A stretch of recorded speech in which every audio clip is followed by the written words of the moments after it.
संगम माचिस मीडिया में तव्हांजो स्वागत आहे। बिलासपुर शहर जो पहिरियों सिंधी रेस्टोरेंट कम कैफ़े ढोढा लॉन्ज शहर जे विच में सत साईं प्लाजा पुराणे बस स्टैंड जे अॻियां शहर वासियुनि खे सेवा ॾियण जे लाइ ऐं सिंधी तामनि जो स्वादु ॾियण लाइ अची वियो आहे।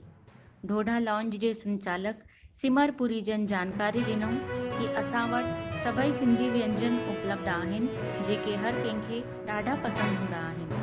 हिते अची करे पंहिंजी पसंदि जो स्वादु सभई वठी सघनि था। अॼुकल्ह 20-25 माण्हुनि जी किटी पार्टी जी व्यवस्था बि थी सघे थी ऐं ऑर्डर ते सिंधी ताम जीअं चहिरा ढोढा, दाल पकवान, कोकी, फुल्कनि जी भाॼी, कुटी ऐं ॿिए बि सिंधी ताम उपलब्ध कराया वेंदा। Shri Shyam Hariyani, Shri DD Ahuja, Shri Rakesh Chaudhary, Shri Devidas Wadhwani, Shri Vijay Duseja, Lions Club जा सदस्य ऐं शहर जा मान वारा घणेई सदस्य उपस्थित हुया। सभिनी इनखे नई सोच ॿुधायो ऐं घणी तारीफ़ कई। सिंधु संगम माचिस मीडिया जा वीडियो लाइक कयो, शेयर कयो, सब्सक्राइब कयो ऐं सिंधियत खे वधायो।